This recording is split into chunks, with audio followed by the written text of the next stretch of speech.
Good morning, everyone. Welcome to the third installment of our workshop series. I trust that you will find today's training session informative and insightful.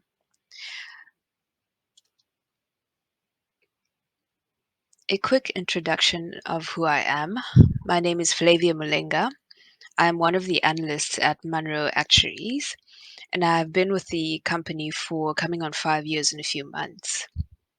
In addition to being an analyst, I am involved with in-house training and, of course, with consultations and workshops conducted with you, our clients, and other experts. Something about myself: I am a proud mother to one healthy cactus plant, an aunt to 5 fur babies, and a proud and loving aunt to the cutest, sweetest, most delightful human nephew to ever exist. All right. So the agenda for today is as follows. Firstly, we will start off by attempting to understand remuneration. The reported remuneration has a massive impact on the claim if they are misinterpreted or misquoted. The idea for this section is to attempt to help you and your IPs, your industrial psychologists, understand what earning sources to provide us with and how you are meant to interpret the collateral that you have.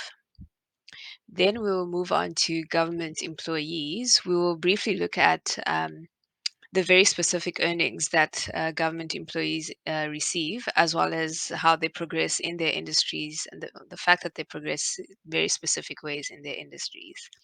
The idea for this section is just for me to show you what to look for on a salary advice and how to connect that information to the large earnings that are specified for government employees. And then lastly, we will do an in-depth analysis of contingencies.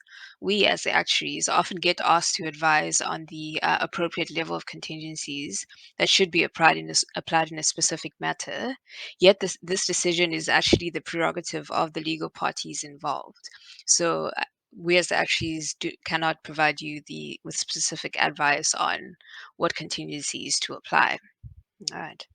Uh, Please note also, if you have any questions, just as we go through the topics, just write them down and we will deal with them right at the end of my presentation. All right, let's get into it. There we go. The first section, as I said, is about understanding remuneration. Further on to what I said earlier, I will be looking at like the general structure of remuneration that we should be looking at, and then how that fits into, or how that should fit into the last story that that information should be would be telling us. So first and foremost, the most important aspect of information about remuneration is that the claim should be based on the total earnings that the claimant receives.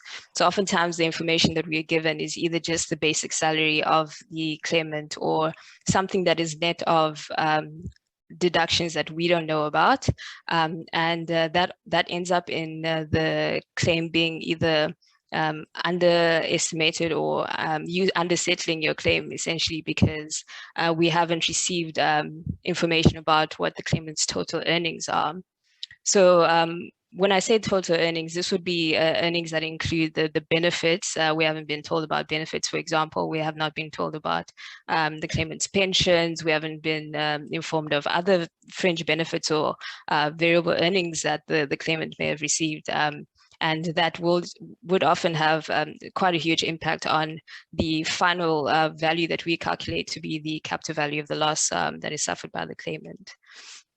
It is really the prerogative of the industrial psychologist to investigate also if there has been a loss of specific fringe benefits or variable earnings during the time that the claimant was not able to work after the accident. And if they don't have information about the total earnings that the claimant has received, then they wouldn't be able to report that to us. And you as well perhaps would not be able to report that to us, and we wouldn't be able to include that in our calculation. And most importantly, the crux of the matter is for the industrial psychologist, for you as our client, to provide us with a full picture of what the total earnings that the claimant receives are. I will get into some details about what a typical salary breakdown looks like so that you understand or what to look for when you are trying to determine what the claimant's total earnings are. So I speak about the correct taxation that should be applied to various earnings. So this is talking specifically about the fact that some benefits are taxed differently. For example, pension and provident fund benefits that the claimant receives are not taxed the same way that their basic salary would be taxed. So if we do just take the total earnings and then don't really take into account the breakdown of those earnings, then we won't be able to tax basic salary and the provident or pension benefits properly. All right. Then moving on to this point on the right-hand side of my screen, the average average amounts supersede once-off amounts. This is speaking specifically to the variable earnings that the claimant receives. So if you, for example, send us a payslip that just shows the overtime that was received in that month and doesn't indicate what the average level of overtime that the claimant would have worked in a certain period of time, then we might over or understate the average level of overtime that this claimant receives as their normal earnings. So it's quite important for us to have an average level of earnings, especially when there are variable earnings that the claimant receives. And then here on the bottom right-hand side, we're talking about where there's insufficient information.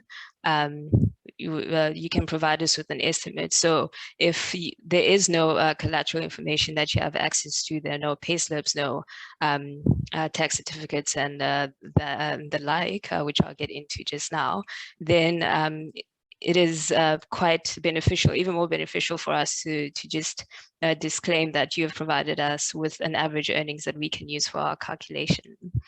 As I said initially, as not including all of these earnings could have a material impact, does have a material impact on the final capital value that the claimant can receive as their loss. So another way that this does impact our calculation is, I was talking about the overtime as a variable earnings example. So for instance, if the loss story is that the claimant lost out on overtime for 1 month and we're not provided with that information, then it actually doesn't have that much of an impact on the loss that the claimant does suffer because it's overtime just for 1 month.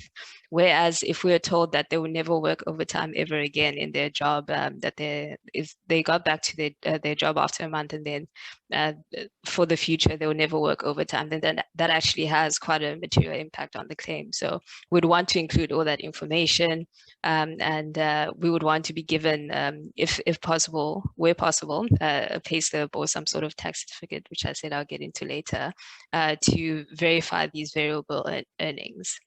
All right. So just moving on swiftly, as I mentioned earlier, I said I was going to show you what a typical salary breakdown looks like and some examples of what that is. So the basic salary is usually the information that is recalled by most people. So that's the information. If we had based our calculation on just the basic salary, then we would be missing out on everything that is that makes up the gross salary, which I've recorded here at the bottom. So anything that goes from between the basic salary and the gross salary that we're not told on is a potential misrepresentation of the claimant's earnings that we should be including in our calculation. So especially for high earning claimants, they could receive allowances in the form of a housing or a travel allowance, company contributions that could be contributions to a funeral fund, to a group life sort of scheme, disability cover, and in this case, I also mentioned the pension and the provident contributions. Other benefits that could be received that could be a source of loss if we're not told about this is the employer's contribution to a medical aid, as well as bonuses such as a 13th check or a long service bonus that typically make up the normal sort of total package that could be contractual in nature.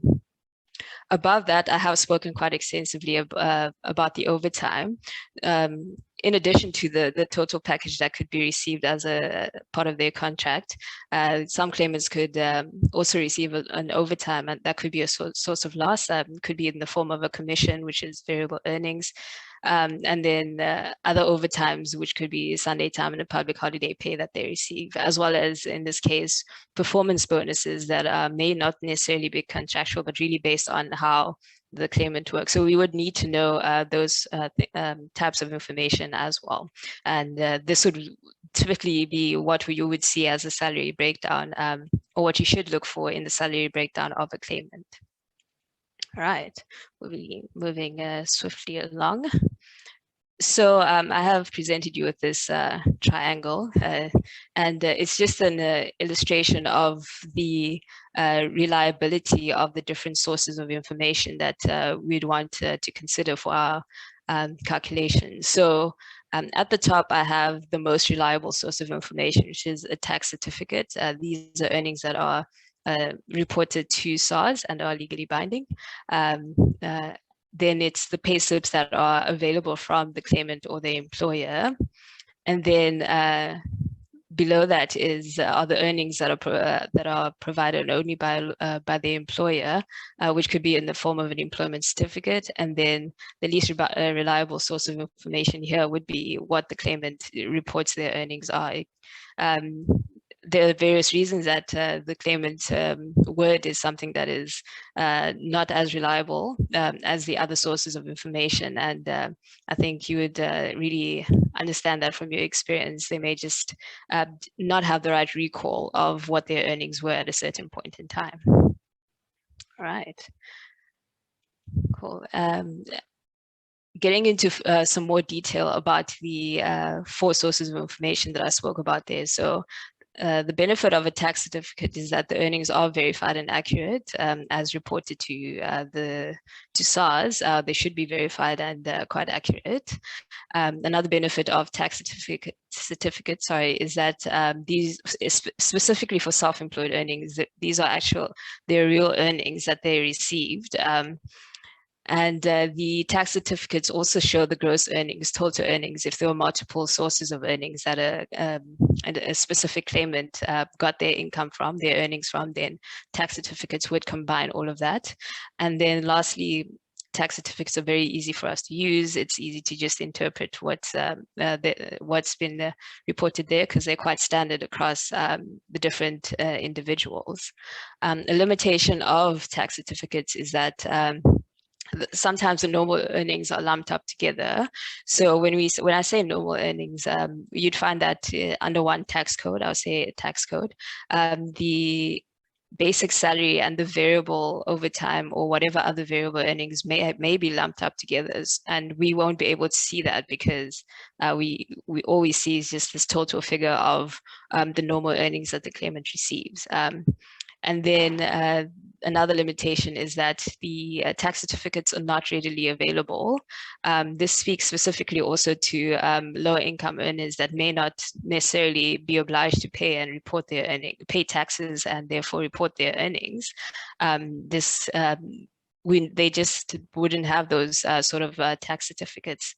And then the other limitation that is linked to that is that at a certain point in time, those tax certificates may just not have yet been released by SARS for us to be able to use for our calculations. All right. The next collateral information I'm going to talk about is pay slips. My apologies. So the benefit of pay slips is that they are better than what the claimant or the employer reports that they were paying the claimant. So it's not just based on whatever someone says they were earning. The pay slips shows the actual figures that were the actual amounts rather that were paid out to the claimant. Another benefit of the pay slip is that they indicate all the normal earnings that the claimant receives. So it would have a breakdown under the earnings section of the basic salary, the overtime, if there's commission, if there's an allowance, those kind of things, as well as if there were any contributions that the claimant makes to a provident fund or that kind of information as well. And then the last benefit is that the pay slip would indicate the average overtime, the average variable earnings that are earned by the claimant or paid out to the claimant. Oftentimes, we would want the pay slips to have a section where they report what is called year-to-date figures, that is figures or the earnings that have been paid out to the claimant since the beginning of that tax year. And so the benefit of those kind of pay slips is that we can see up until that point the average or the total variable earnings that have been paid out to the claimant as their normal earnings. Well, going on to limitations of pay slips is that the format varies. So as I'd mentioned earlier, sometimes the pay slips do have the year-to-date figures that I'd explained earlier, but some pay slips don't have that. Others don't report a proper breakdown of the earnings that the claimant receives, and others don't also report the sort of fringe benefits and irregular earnings that the claimant would receive. Irregular earnings may be like bonuses or some sort of award that they received or whatever it is that has not been reported in the pay slips. And the last limitation of that is that the pay slips could be misleading in the nature of the loss of earnings or the loss that's been suffered by the claimant. Since we've been talking about overtime up until this time, if, for example, we're given a pay slip for the month of the accident that does show that the claimant received overtime, it may not be clear that that overtime is actually overtime payment for overtime that was worked in the period prior to the accident, instead of indicating that it's actually overtime that was earned in that month. So those kind of things are some discrepancies or limitations that pay slips provide us. All right. Moving swiftly on to employer certificates. So the benefits of the employer certificate or employment certificate is that they can identify regular earnings. So the awards that I spoke about earlier, this could be reported by the employer on an employment certificate. If there are fringe benefits that are not reported on the payslip, the employer would specify that on that employment certificate. Another crucial benefit for the employment certificate is that the employer would be able to report the days that the claimant was away from work after the accident, or like very specific to the actual date that they returned to work. So that is quite valuable from the employment certificate. A limitation of employment certificates is that we've often found that they're incomplete. They may not include the crucial information that we need. They may not indicate if the claimant did receive earnings, whether or not they were contractual, or if it was gratuitous, gratuitously that the claimant was paid these earnings. And then the last, the second limitation of these employment certificates is that they may not accurately indicate what the level of variable earnings are that the claimant has received. So we would prefer then, in this case, to, if we're going to determine the variable earnings, to look at pay slips or a tax certificate. And then the last source of information that I spoke about in my beautiful triangle is the earnings that are reported by the claimant. So the benefit of earnings reported by the claimant is that they would be able to explain more about their variable earnings. They'll be able to explain the timing of overtime, how often they worked, or they think they worked overtime, or whatever other variable earnings it is that they received. They would also be able to explain in detail the loss that they suffered, the loss of earnings that they suffered during their absence from work. This is valuable because then we can sort of match that up with the other collateral information that has been received, if there is any other. The limitations of earnings that are reported by the claimant, that often these earnings are not verifiable or verified and are biased. They may report that they received a higher salary or lower salary than what they actually received, and that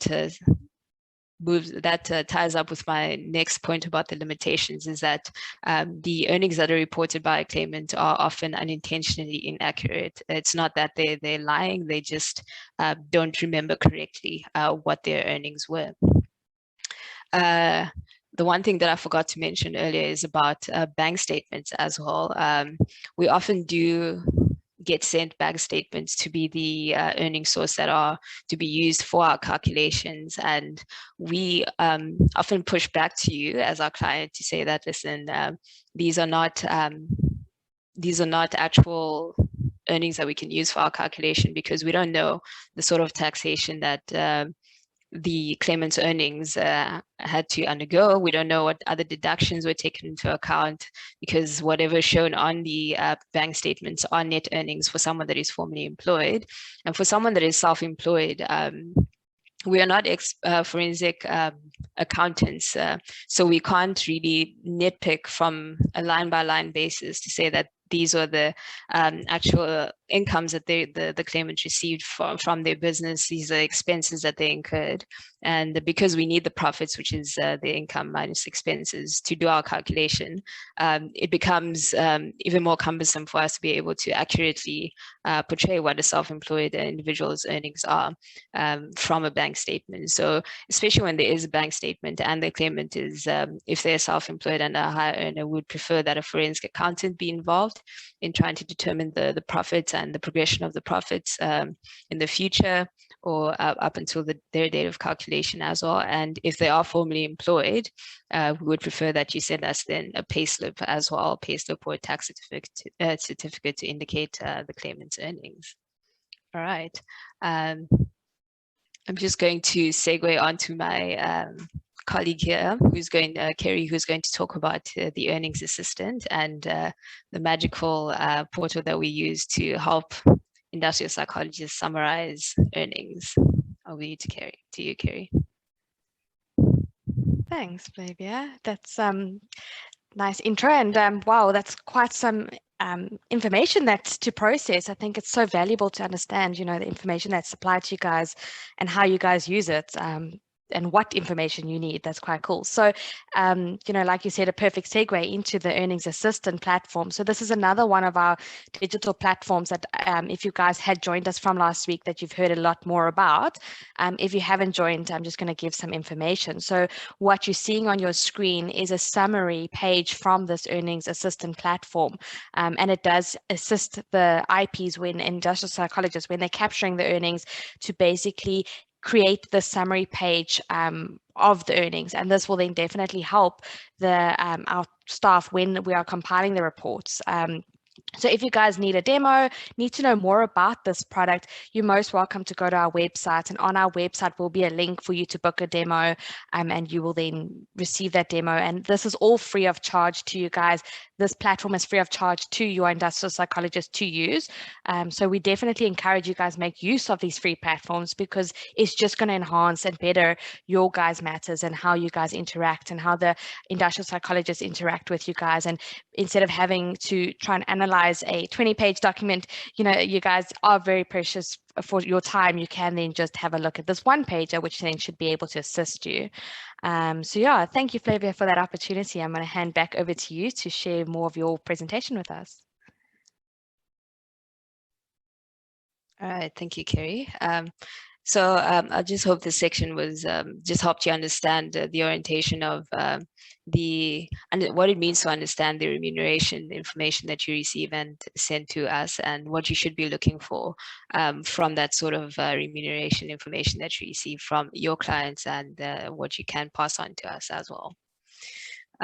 Moving swiftly along, we're going to go into this section of government employees. In this section, we're going to briefly look at the government employee earnings. We are focusing on this because government employees do receive very specific earnings, and it's often tricky. Well, we don't all have the same understanding of what the earnings should be that you should be reporting to us as the representative of a government employee who is one of your claimants. So what I'm going to show you is really just a snippet of a payslip that is, or they're called salary advices when they're received from government employees.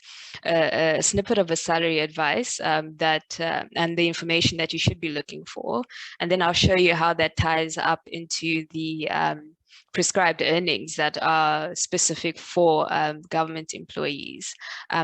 There are benefits that specific benefits that government employees receive that we can often see from a salary advice, and in the absence of a salary advice, we would state what assumptions we would make in our report. And these often include a housing allowance, a medical aid contribution, the pension contributions to the government employees pension fund. And then in addition to that, depending on the sector that they work in, they could receive a danger allowance, a service allowance, they could receive a rural allowance if they're working in a rural area. And there was one more allowance, another cash allowance that just depends on the sector that they work in. So as mentioned, this is just a snippet of what a salary advice that stipulates the earnings that a government employee would receive looks like. So in the top right-hand corner is where we would see the notch, which is also the basic salary that the claimant receives. Note that this is always going to be a basic salary that is indicated in this top right-hand side corner. It's when we say basic salary, it doesn't include any benefits, and the benefits would be specified on this salary advice when you look at that. On the left-hand side here is specified the date that of this salary advice, so that this salary advice was issued to the claimant. This is important to know so that you know if you're looking at the specific notches that are provided, or the earnings levels that are provided for this claim for government workers, that you should be looking at the notches that were provided for the 2018 year. I have chosen this specifically because it is 2018, and we should these notches are publicly available to everyone. So having seen that this is the basic salary that this claimant earns and that it's relevant for the 2018 year, what happens next is that we would look at the salary levels, the notches that are provided for government employees. And I'll just go back one slide so that we know what's happening. So the figure that we're looking for is this 171036. And going forward into the specific sector that this claimant worked in, I'll give you that information. They were a public servant, so they had the non-OSD, non-occupation specific dispensation type notches that we're supposed to be looking at. And when we look at the ones that were issued for the year 2018, we would see that we'd find that 171036 in these 2018 notches at salary level 5 on notch number 4. So this is the basic salary that they will receive. I've also indicated that all the notches below are possible notches that they would their earnings would increase to. Again, these increases are specified by the government and are guaranteed to the claimant based on their salary level and the industry that they work within the government, or the department that they work in within the government. So they would receive increases from 171 to 173, 176 onwards until, depending on what sector they work in, either the top of the notch or until they're promoted, and until the top of the salary level that they're in, or until they're promoted to the next salary level. All right, so that would be all that I'll be saying on government employee earnings, just that their earnings are quite specific. It's important to be able to identify the basic salary so that we can see how much further they can progress in their earnings, and also for your industrial psychologists to know how to progress their earnings should they need to progress their earnings based on the industry that, the department that the claimant works in. Again, this also is important to know the full picture of the earnings, because these earnings that I'm showing you right now are just the basic earnings. So we would prefer that you, as our client, sends us as well this a salary advice like this, not just the snippet, but the entire one, so that we can also see the specific benefits that the claimant in question receives, and be able to properly or accurately include that in our calculation. So it's always good practice to just send us this entire salary advice. We would also be able to match it up to what this table says here, and then we would be able to accurately include all the benefits and everything else that is due to the claimant as their normal earnings. All right. And onto the last section for our training session today. In this section, we'll be looking at some of the basic principles that are related to contingencies and the factors that should be taken into consideration in determining the level of contingencies that you can advise us as the actuaries to apply to the losses that are suffered by the claimant. There will be a little bit of overlap in this section with what my colleague Tim had presented last week, but I will repeat it for those who had not were not able to attend his session that he presented on last week on Thursday. I will also be speaking specifically about some factors that you should be thinking about for how you represent the loss story for your client. So some of the factors can be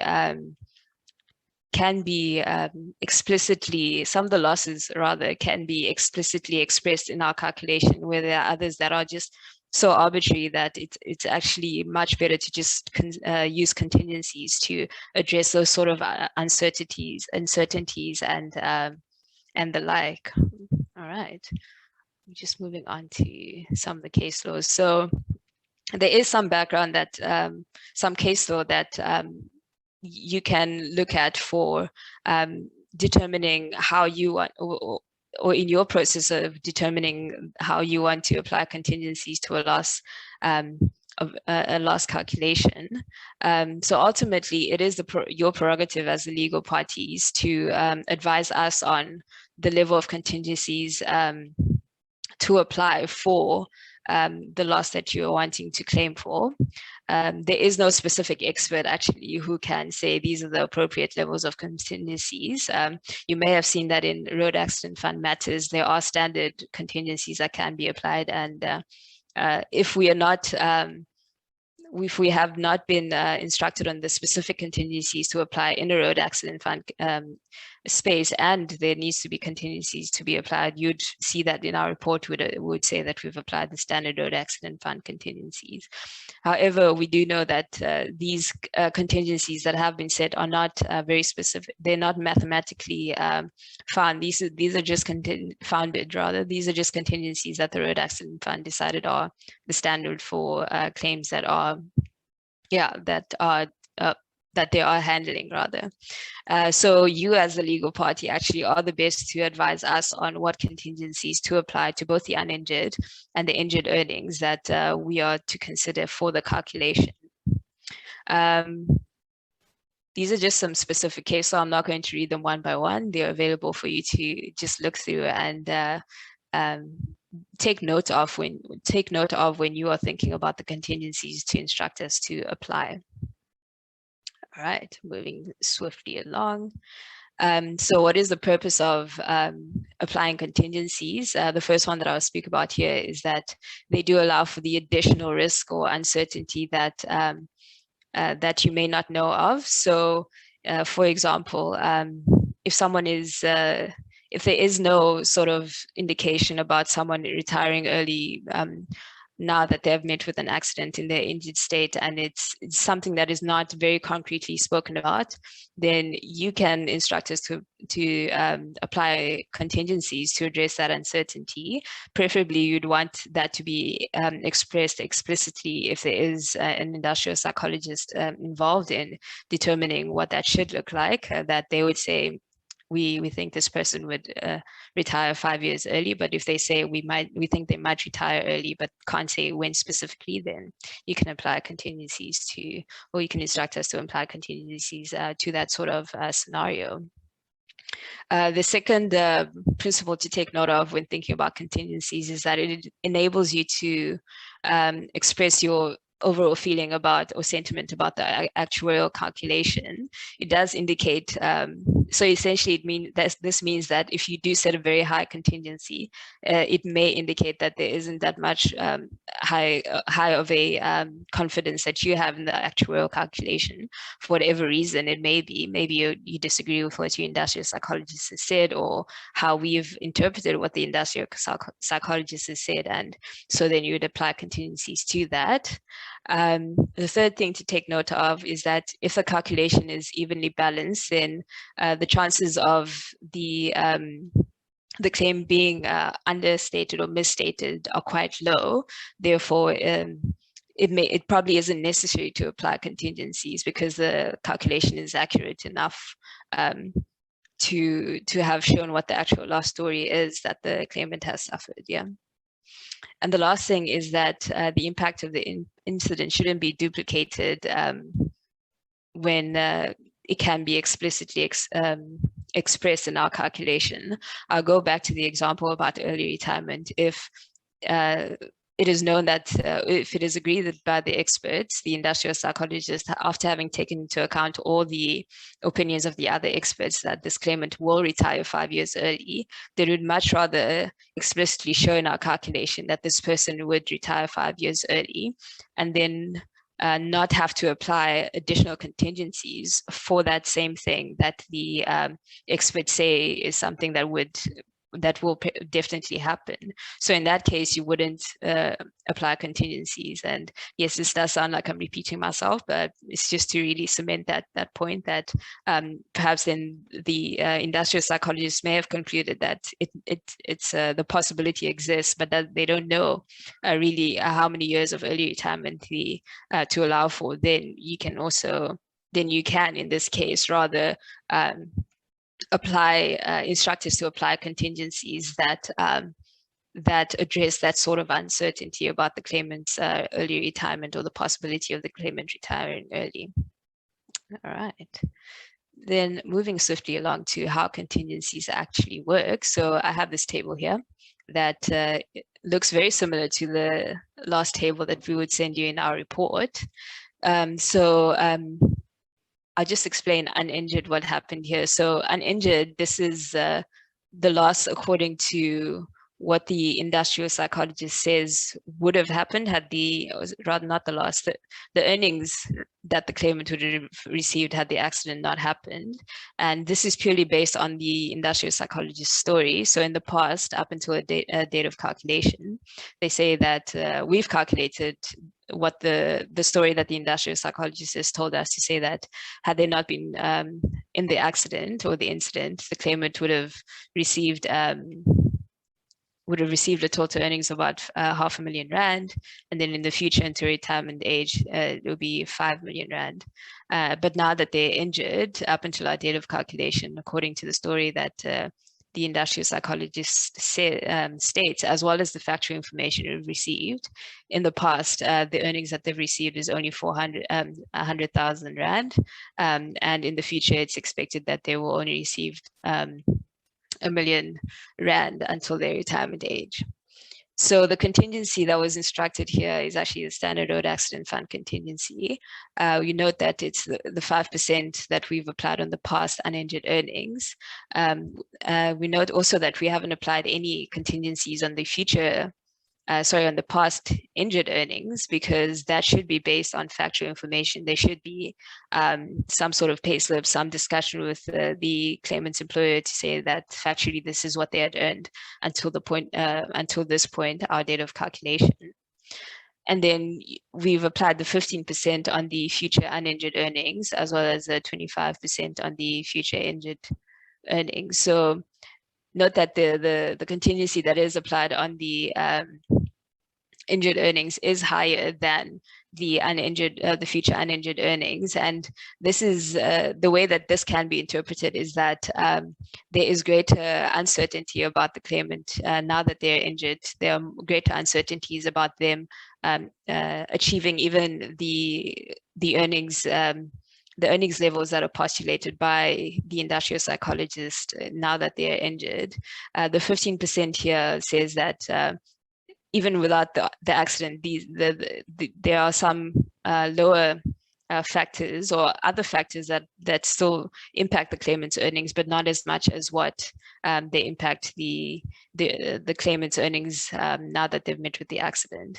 And so the total value of the claim in this case, the loss of earnings, would be this 3.8 million rand that should be considered. All right. Then moving swiftly along to some factors to consider that are taken into consideration with regards to contingencies. It is difficult to estimate the overall contingencies to apply based on these specific risk factors. So I'm just going to discuss them, and then if there are any specific questions about them, then please do put them in the chat and we'll deal with them right at the end. So the first factor would be the severity of the accident and the injuries that the claimant has suffered in the accident or incident. So this does have quite an impact on, or should have an impact on, the level of contingencies that you would advise us to apply. And the things that you would consider when looking at the severity of the injuries are what the other experts, if it's an orthopedic surgeon, an occupational therapist and the like, what they say the expectation is for the claimant to reach their what they call whole person impairment, or rather maximum medical improvement, and what their whole person impairment factor is. This is something that you would see in your expert reports, and based on that, you can advise us on what specific contingencies should be applied. So if there is something that is very specific that we can see, or that the experts can see, would result in the claimant either retiring early or not achieving their career ceiling, then we'd much rather have them advise us on what the specific or explicit way that injury would impact their earnings, and then we would be able to calculate a loss of earnings specific to that. And yeah, that's actually what I wanted to say on that point. The second one would be the employment history of the claimant. So if this speaks to specifically the sort of employment that the claimant has worked in up until the point of the accident and then thereafter. So if someone has worked for 20 years in the same sort of job, then it's you can have more confidence in saying that they will probably continue to work for the foreseeable future in that sort of industry or job, or be able to find work quite easily. This is a caveat to the current employment state, the unemployment rate in South Africa, and how that situation has been impacted by the recent economic or COVID situation, and thus economic situation as well. And you can actually use contingencies to sort of address those uncertainties for someone that has been stably employed for the last 20, 30 years. Whereas on the other hand, if someone has been employed sporadically, or the employment history shows that they had mostly been unemployed in the past, then you can sort of predict that may be able to persist in the future. Ideally, you would want the industrial psychologist to comment on that, but if there's uncertainty about that, then you can instruct us to my apologies, to apply higher contingencies to the earnings progression that the industrial psychologist does provide. All right, my next factor to consider here would be the length of future work, the future work life. So this is very relevant in combination with the other factors, and this would have a big impact on how you make your decision on the contingencies to apply in a loss of earnings or loss claim, as well as on the sort of postulations that the industrial psychologist would make. So essentially, younger claimants would have a longer period in which the uncertainties of life can occur, and that just means that they are more sensitive to them being unemployed in the future, given that they have a longer period of employment to consider. Whereas older claimants, as I'd mentioned earlier, those who have been employed for longer, they and are closer to retirement age, probably won't see and won't become unemployed or shouldn't. I won't say specifically. Let's not predict people's future, but they would probably face a lower risk of unemployment than someone that's younger and has a longer future employment time to consider between now and their retirement age. All right. The fourth factor here that we take into consideration is the level of education. So a career that is based on education should be explicitly calculated. So in this matter, would be talking about specifically about claimants that are children that are minors. If the industrial psychologists or the experts agree that the claimant would have, for example, in their uninjured state, reached a doctorate level of education, but now that they're injured, will only be able to reach an honors level of education, then the industrial psychologists should explicitly give us an earnings progression where they consider that the claimant would have studied longer, would have probably been able to access, in their uninjured state, would have been able to access higher paying jobs with their higher level of education, whereas now that they're injured, with their lower level of qualification, they probably won't be able to reach those higher levels or a higher paying type of jobs, given the level of education that they're expected to achieve. Linked to that as well, studies have shown rather that there is a correlation between unemployment and lower levels of education. The correlation is that the lower level of education would result in a higher rate of or risk of unemployment. And in South Africa as well, there is a correlation between unemployment and youth, regardless of education, just because of how the economy is set up at the moment. All right. And then the fifth point here is early or later retirement. So the impact of early retirement is heavily correlated. The impact of early retirement on the loss that is suffered by a claimant is heavily correlated with the age of the claimant.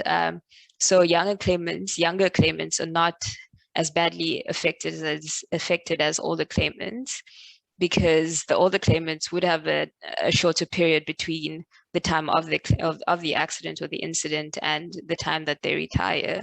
So that impact of them retiring early would not be as would not be as bad as for someone that is younger and would have had this longer period of working life between the time of the accident and when they retire. In this case as well, it should be explicitly calculated either way. If we are saying that someone that is 26 years old will retire 5 years early, then we should explicitly calculate that.